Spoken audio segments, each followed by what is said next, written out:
오늘 우리가 마주할 역사는 인간의 언어로 설명할 수 없는 추악함의 끝입니다.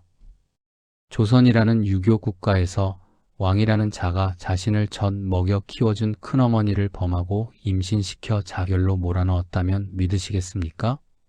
짐승도 하지 않을 짓을 서슴지 않았던 괴물, 연산군의 침소에서 벌어진 인륜 파괴의 현장을 지금 바로 공개합니다. 조선의 밤은 깊었으나 궁궐안은 비명과 신음으로 가득했습니다.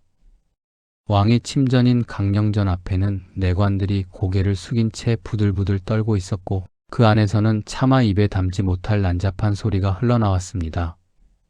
그날 연산군의 품에 안겨있던 여인은 희생도 후궁도 아니었습니다. 바로 자신의 숙부이자 세종대왕의 손자인 월산대군의 부인 박씨였습니다. 연산군에게 박씨는 단순한 친척이 아니었습니다.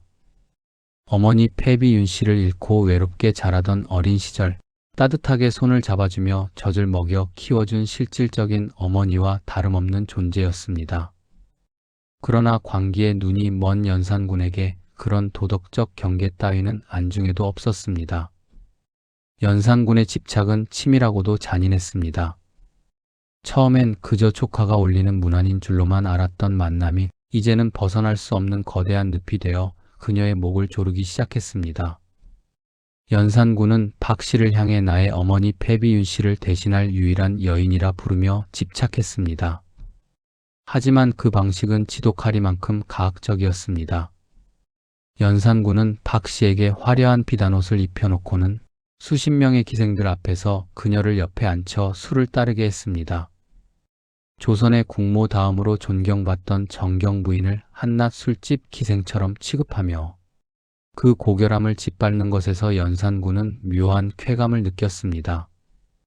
박씨는 예법을 논하며 피눈물로 거부했지만 연산군은 칼을 뽑아들고 협박했습니다. 나의 뜻을 거역하는 것은 왕에 대한 반역이다. 내 가문을 멸문지화에 처할 수도 있다는 폭언 앞에 박씨는 결국 무너질 수밖에 없었습니다. 연산군은 박씨를 범하는 것에 그치지 않고 그녀의 정신을 완전히 파괴하려 들었습니다.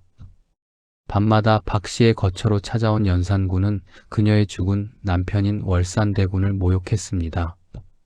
숙부는 죽어서도 그대를 지키지 못했으나 나는 이토록 그대를 아끼지 않느냐며 비웃었습니다. 박씨는 매일같이 입술을 깨물며 버텼지만 왕의 힘으로 강제되는 동침은 그녀의 영혼을 조각조각 부수어 놓았습니다. 더 기가 막힌 것은 연산군이 박씨의 동생인 박원종을 수시로 궁으로 불러들인 것입니다. 박원종은 누이가 갇혀있는 별당 바로 옆에서 연산군이 베푸는 술상을 받아야 했습니다. 별당 안에서 들려오는 누이의 흐느낌을 들으며 술을 삼켜야 했던 박원종의 심장은 이미 시커멓게 타버린 지 오래였습니다. 연산군은 박원종의 눈앞에서 누이의 머리채를 휘어잡으며 조롱했습니다. 보아라, 내 누이가 이토록 아름답지 않으냐. 내가 특별히 아껴주고 있으니 너는 고맙게 생각하라는 왕의 말은 박원종의 영혼에 지지 않는 낙인을 찍었습니다. 연산군은 박씨 부인을 범하는 것에 만족하지 않았습니다. 그는 그녀에게 승평부부인이라는 자코를 내리고 마치 정식 후궁인 것처럼 매일같이 화려한 장신구와 비단을 쏟아부었습니다. 하지만 그것은 선물이 아니라 촉수였습니다. 박씨 부인은 궁궐 안의 별당에 유폐된 채 연산군이 부르면 언제든 옷을 벗어야 하는 처지가 되었습니다. 연산군은 박씨 부인이 수치심에 고개를 들지 못할수록 더욱 잔인하게 파고들었습니다. 숙부가 살아있었다면 이 광경을 보고 뭐라 했겠느냐며 고인의 이름까지 들먹이며 박씨 부인을 난도질했습니다. 시간이 흐를수록 박씨 부인의 눈동자에서는 생기가 사라졌습니다. 그녀는 이제 산 사람이라기보다 움직이는 시체에 가까웠습니다. 연산군은 그런 그녀를 보며 왜 웃지 않느냐며 채찍질을 하거나 그녀 앞에서 기생들을 잔인하게 고문하며 공포를 심어주었습니다. 박씨 부인은 이 지옥이 언제쯤 끝날지 알 수 없었습니다. 아니, 죽음만이 유일한 탈출구라는 것을 직감하고 있었습니다. 하지만 연산군은 그녀가 죽는 것조차 허락하지 않았습니다. 그녀의 곁에는 수십 명의 궁녀가 배치되어 손톱 하나 부러지는 것까지 감시했습니다. 그러던 어느 날 박씨 부인의 몸에 심상치 않은 변화가 찾아왔습니다. 평소 결벽증에 가까울 정도로 정갈했던 그녀가 음식을 입에 대지 못하고 헛구역질을 하기 시작한 것입니다. 궁녀들은 불길한 예감에 서로의 눈치만 보았고 이 소식은 번개처럼 연산군에게 전해졌습니다. 연산군은 어이를 보내 박씨 부인의 맥을 짚게 했습니다. 어이의 얼굴이 하얗게 질렸고 이내 떨리는 목소리로 입을 열었습니다. 전하, 부인께서 태기가 있으시옵니다. 그 순간 강령전 안에는 차가운 정적이 감돌았습니다.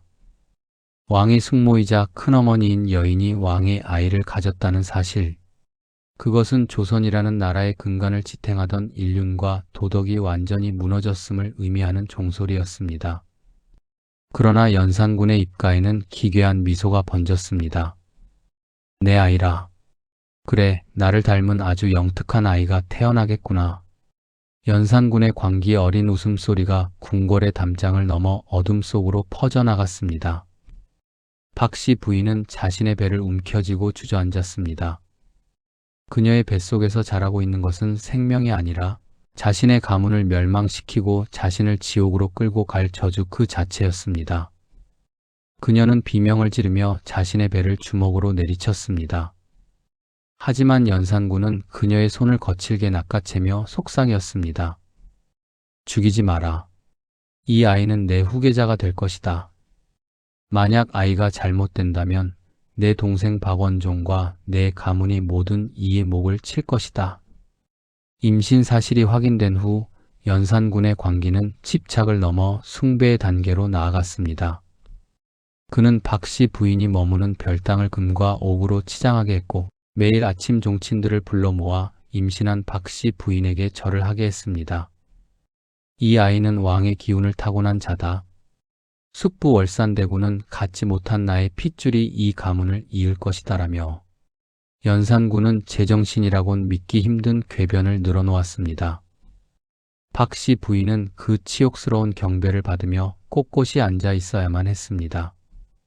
그녀의 배가 조금씩 불러올수록 그녀의 영혼은 그만큼 더 빠르게 썩어 들어갔습니다. 당시 박씨 부인의 나이는 50대 중반, 이미 손주를 보았을 나이에 조카의 아이를 가졌다는 소문은 궐 밖까지 퍼졌습니다. 백성들은 왕이 짐승의 피를 이어받아 인륜을 끊었다며 수군거렸고 사대부들은 고개를 들지 못했습니다. 연산군은 박씨 부인이 뱃속의 아이를 해칠까 두려워 그녀의 식사와 잠자리 하나하나를 직접 감시했습니다. 박씨 부인에게 그 배는 더 이상 생명을 품은 보금자리가 아니었습니다. 그것은 자신의 몸을 갉아먹는 거대한 종양이었고 가문의 명예를 난도질하는 폭군의 칼날이었습니다. 결국 박씨 부인은 결단을 내렸습니다. 아이가 태어나 세상의 빛을 보고 그 아이가 평생 폭군의 사생아이자 인륜 파괴의 증거로 살아가는 것을 막아야만 했습니다. 출산이 임박해오던 어느 날 밤 박씨 부인은 감시가 소홀한 틈을 타 미리 구해두었던 독약을 입에 털어넣었습니다. 아이를 낳아 수치를 잇느니 아이와 함께 죽음을 택함으로써 가문이 마지막 자존심을 지키려 했던 것입니다. 실록은 기록합니다. 박씨가 임신을 하자 부끄러움을 이기지 못해 약을 먹고 자결하였다. 박씨 부인이 피를 토하며 쓰러졌을 때 그녀의 곁에는 연산군이 내린 화려한 비단들만이 널브러져 있었습니다.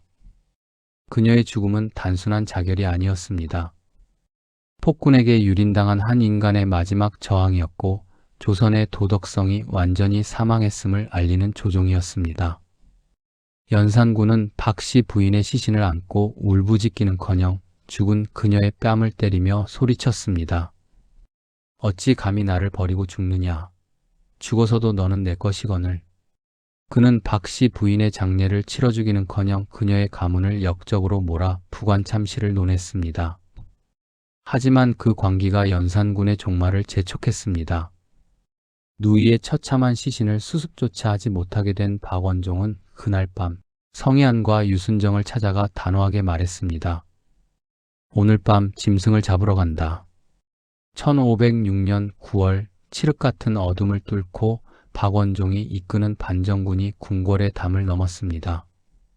성벽을 타고 넘는 군사들의 발소리는 이미 죽은 박씨 부인의 원혼이 내는 곡소리와도 같았습니다. 하지만 연산군은 그날 밤도 광기에 취해 있었습니다. 전국에서 끌어온 기생 흥청들과 어울려 흥청망청 술판을 벌이며 자신이 파괴한 인륜의 잔해 위에서 춤을 추고 있었습니다. 갑작스럽게 들려오는 날카로운 칼소리가 연회장의 악사 소리를 찢어발겼을 때 연산군의 눈동자는 공포로 뒤흔들렸습니다. 술잔을 내던지며 도망치던 연산군이 허겁지겁 향한 곳은 역설적이게도 자신이 박씨 부인을 유린했던 그 침소였습니다. 어둠 속에서 하얗게 질린 채 부인, 박씨 부인이라며 이미 죽은 큰어머니의 이름을 부르짖는 폭군의 모습은 추악하기 그지없었습니다. 그러나 그를 맞이한 것은 싸늘한 망령이 아니라 피 묻은 칼을 든 박원종이었습니다. 박원종은 단칼에 연산군의 앞을 가로막았습니다. 한때 왕의 발치에서 굴욕을 견디며 수를 따랐던 그가 이제는 누이의 원한을 짊어진 심판자가 되어 서 있었습니다. 박원종의 칼끝이 연산군의 떨리는 목덜미에 닿자 천하를 호령하던 폭군은 바닥에 주저앉아 목숨을 구걸했습니다. 박원종은 피눈물이 고인 눈으로 포효했습니다. 이 칼날의 서늘함이 느껴지느냐? 이것은 내 놈이 짓밟은 내 누이의 차가운 시신이며 내 놈이 비웃었던 조선의 눈물이다. 인륜을 저버리고 짐승이 된 자에게 왕의 자리는 과분하다. 오늘 너는 왕으로서 죽는 것이 아니라 만백성의 원수가 되어 개처럼 끌려나갈 것이다. 연산군은 그 길로 왕자를 빼앗긴 채 강화도 교동으로 유배되었습니다. 화려한 비단옷 대신 거친 죄인복을 입고 진수성찬 대신 썩은 밥상을 마주한 그는 유배지에서도 누이 박씨 부인의 환영에 시달리며 비참하게 생을 마감했습니다. 자식을 잃고 명예를 잃고 결국 인간으로서의 존엄까지 모두 잃어버린 채 맞이한 황량한 죽음이었습니다. 큰어머니를 범하고 한 가문의 대를 끊으려 했던 연산군의 광기는 결국 자신의 왕자를 잃고 유배지에서 비참하게 죽는 것으로 마무리되었습니다. 자신의 욕망을 위해 천륜을 저버린 자의 말로는 이토록 처참했습니다. 오늘 우리가 본 역사는 단순한 스캔들이 아닙니다. 권력이 인간의 탈을 쓰고 저지를 수 있는 악의 끝이 어디인지, 그리고 그 악이 어떻게 스스로를 파멸의 구렁텅이로 몰아넣는지에 대한 가장 잔혹하고 엄중한 기록입니다. 연산군의 침소에서 소리 없이 쓰러져간 수많은 여인과 그 중에서도 가장 고통스럽게 죽어갔던 박씨 부인. 권력이라는 이름의 폭력에 희생된 그녀의 명복을 빌며 다시는 이 땅에 인륜을 비웃는 권력이 발붙이지 못하기를 바랍니다. 오늘 조선실록 X가 준비한 이야기는 여기까지입니다. 시청 감사합니다.